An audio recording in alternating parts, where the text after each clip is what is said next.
Hi there. So in this video, I want to talk to you about user journeys and the role marketing automation plays in that.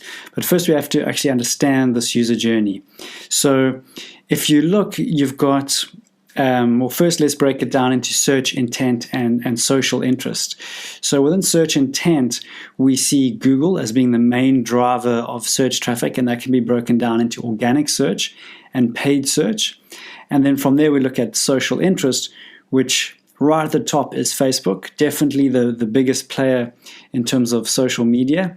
You've got the likes of LinkedIn, YouTube, you've got Instagram, which is growing rapidly. And then you also have Twitter. But to be honest, I really wouldn't put focus on Twitter. It's great for big enterprise, corporate type businesses who are using it to almost as a reactive approach to address any customer complaints. But in terms of pushing content and broadcasting content, I wouldn't put a lot of emphasis in it. Maybe exist on the platform and push one or two posts out or tweets out, but don't give it too much attention. Really focus on Facebook being your primary driver of traffic for social media.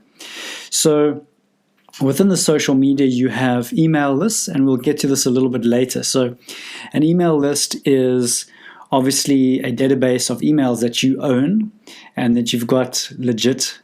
It's a legit source of emails, and you upload that to Facebook, and then from there you actually can target those whose emails have been used to register a Facebook profile. You can actually target those people within Facebook, which is a great way to remarket to your database.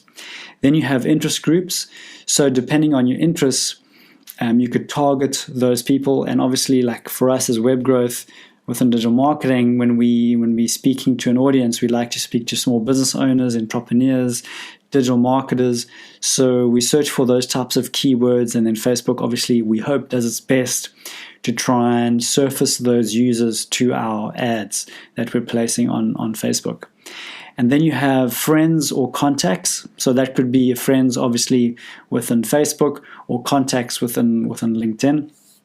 Then you have friends of friends. So in Facebook, you do this quite well, in that you can target your fan base, but also your fan base's friends, which is a great way of like that digital word of mouth, and it works really, really well.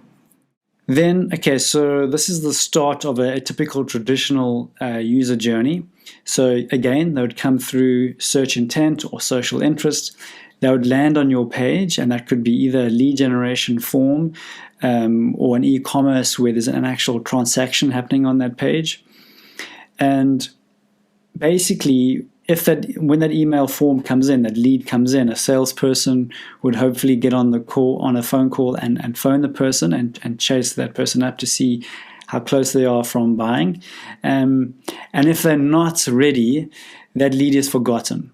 And there's no sort of re-engagement strategy to get back to that person and to get that person in a buying mood at a later stage. So at that point, if you haven't made that sale right there and then, you hit a brick wall and you can't go any further, and you forget, maybe because you don't have the resources. Then on an e-commerce perspective, if you don't have any form of re-engagement strategy, again, you've got that one opportunity to make a sale.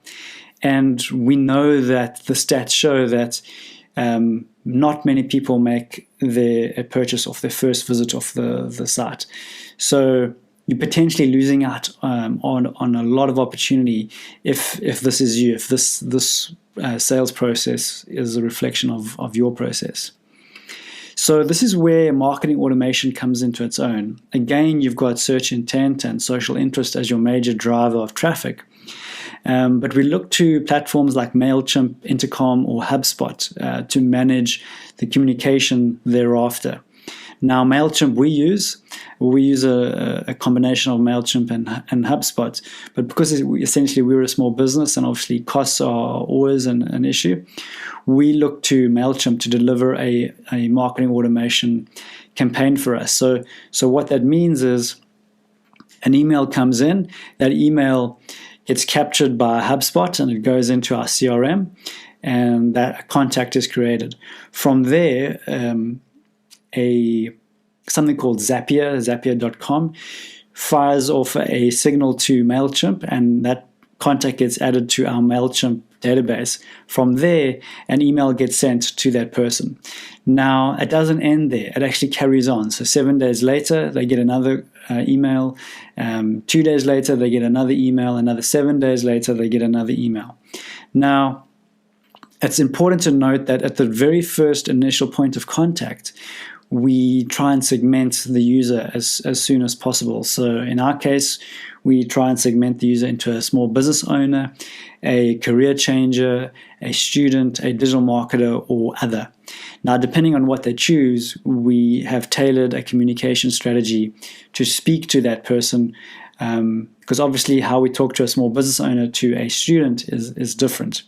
So I can also look at platforms like HubSpot and Intercom, where they can actually deliver messages or email messages via activity-based actions. So if our visitors a website today submitted a lead submission form, obviously haven't made a sale yet, and let's say I haven't been to the site in, say, 10 days, you could actually trigger an email to that person, to try and get them back to the site. So if I've been, or on the counter to that, if I go to a specific page or a specific product page, the Intercom or HubSpot can actually send an email or an in-app message that you see on the bottom right-hand side of your screen, a little in-app message, prompting me to obviously get closer to making a purchase. Or delivering more communication or information about that specific product. So depending on my activity or the user's activity on a website, Intercom and HubSpot can actually deliver messages. So it becomes a very personalized communication strategy, and it's not this bulk email strategy that gets delivered to the masses, but rather is really focused on user behavior, which is amazing. And it definitely shows in terms of stats and how that improves your conversion rate. You then have something called remarketing. So let's say the user visits the web page but doesn't buy a product straight away through an e-commerce transactional site, or submitted a lead form to find out more information. So there's no communication between the user and the website owner. So what do you do? So there's something called remarketing, and basically what remarketing does is tracks your cookie. So basically, when you visit, every user has, or every device has a cookie, an individual cookie. So if I visit a website now, and then 10 minutes later I go, say, through to Facebook, I can actually, or as the webmaster, the web owner, or the marketer, you can actually deliver a message to that user, and also you can even go to a point of specific pages. So if I go to a specific product page, let's say it's an e-commerce site selling clothing. If I go to visit a specific product, say a jersey or a set of boots, that product could actually follow me on Facebook. You can actually remarket that exact same product or similar products to me on Facebook. You could do the same through Google Display Network. And I'm sure you've noticed that. You visit a site and then you start seeing ads following you on different platforms. Obviously, it gets to a point where it gets a little bit spammy and too in your face, and you actually at the end get banner blindness.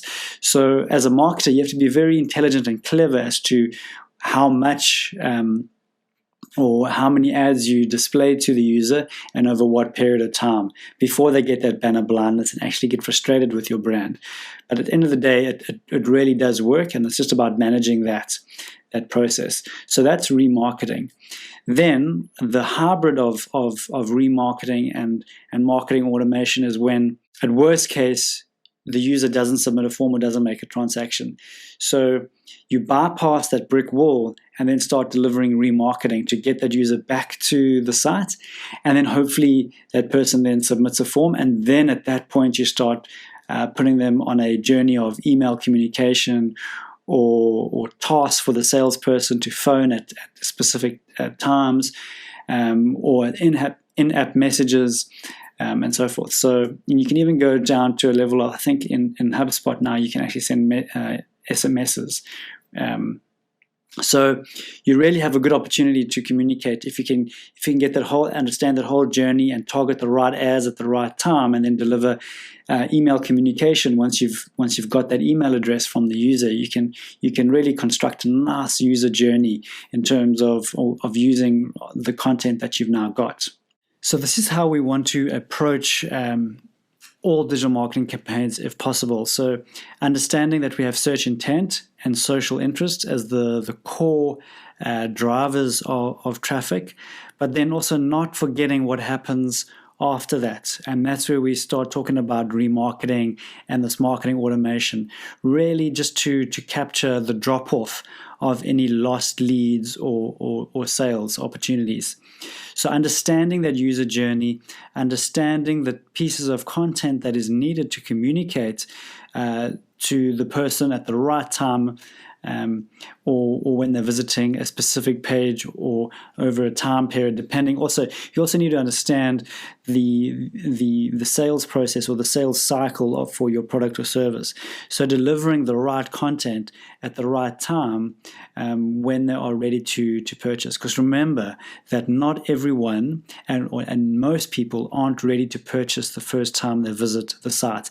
They're still in that interested investigation mode, top of funnel, or towards the middle of the funnel, and the goal for marketing automation is to move them down that funnel towards the bottom, without draining the resources within the company, because obviously this is automation. It happens automatically. And we're using the right tools and the right software to make this happen. But obviously the software is only as good as the content that you're producing.